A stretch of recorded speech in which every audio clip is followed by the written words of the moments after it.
টাকা ইনকাম করতেছি বিদেশে, ঠিক আছে, এই যে বাইরে বাইরে কাজ করি, ভিডিও বানাই, তো আমাকে একজন গালি দিয়েছে বোকাচোদা। কি বলবো ভাই, গালি করছো ভাই, এতটা কষ্ট করে ভিডিও বানাচ্ছি, এই যে বাইরে বাইরে কাজ করছি, জীবনের মানে রিস্ক, এত রিস্কে কাজ করছি, মানে জীবনে কোনো আমাদের পরোয়া নেই। তারপরে আমরা ভিডিও তৈরি করি, আমি তো কোনো খারাপ ভিডিও তৈরি করিনি, আমি কাউকে গালি দিও নি, আমার কাউকে কিছু উদ্দেশ্য করে বলিনি।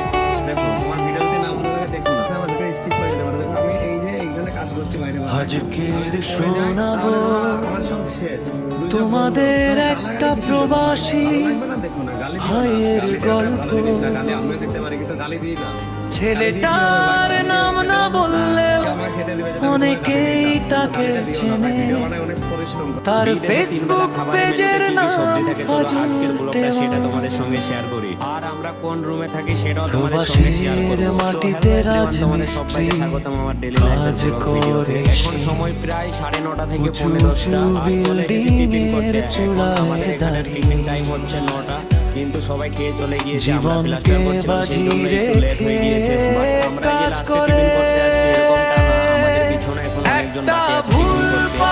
সকালে টিফিনের মেনুতে একটা ছোট্ট দুর্ঘটনায় আর হয়তো কোনোদিনই ফেরা হবে না দেশের মাটিতে।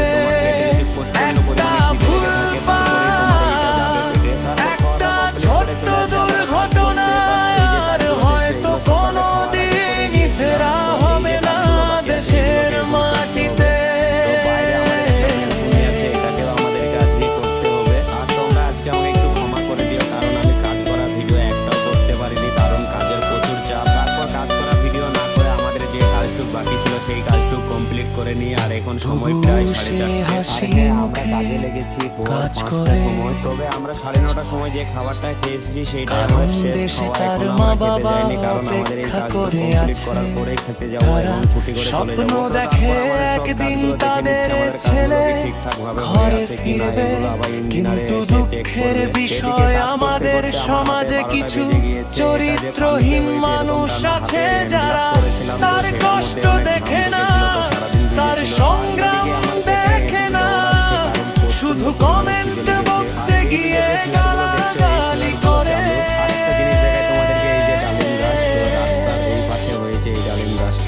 ভাই গালাগালি দিয়ে কি পাও তোমরা, সে তো তোমাদের ক্ষতি করছে না।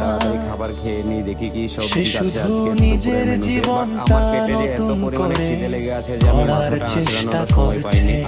রাত্রের জন্য আমাদের ভাত রান্না করা আজ তার বর্ষণ হলো, কিন্তু এই সফলতার পেছনে কত কান্না, কত ঘাম, কত ত্যাগ লুকিয়ে আছে,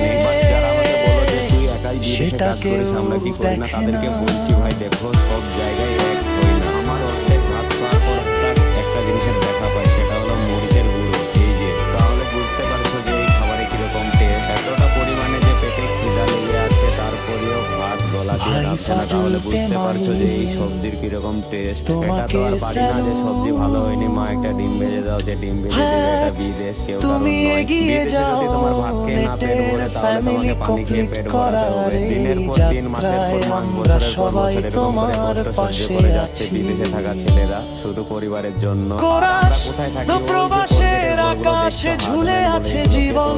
এইখানে আমরা থাকি, বাট ভিতর বুক থেকে দেখতে ভরা কিরকম চলে সেটা কষ্ট তোমাদের সঙ্গে নিয়ে শেয়ার করে করি। এই যে সেই জায়গায়, এইখানে আমাদের মাসের পর মাস, বছরের পর বছর কেটে মা যায়। তো বাবা চলো আমাদের রাত্রে খাবারের অপেক্ষায় মেনুতে কি কবে আছে চলো সেটাও ফিরবে তোমাদের সঙ্গে শেয়ার ঘরে। করি। বিদেশে আমরা যে কতই না ভালো মন্দ দোয়া খাই, করি দু পিস ভাই পটল আর আমার ঝাড়া আলু। আমি থাকো বাড়িতে থাকতে যেসব সুখের খাবারগুলো ঘরে। কখনোই ছুঁয়ে দেখিনি সেগুলো এখন খেতে হয়। আর আমি যেখানে ঘুমাই, এই যে দেখতে পাচ্ছ একটা ফ্যান, যার কোনো অবস্থা নেই আমার মতন, চলছে না চলছে।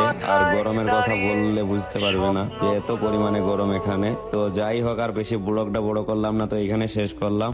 এত কষ্ট করে ভিডিও বানাচ্ছি তারপরে এরকম ভাবে গালি দিচ্ছে।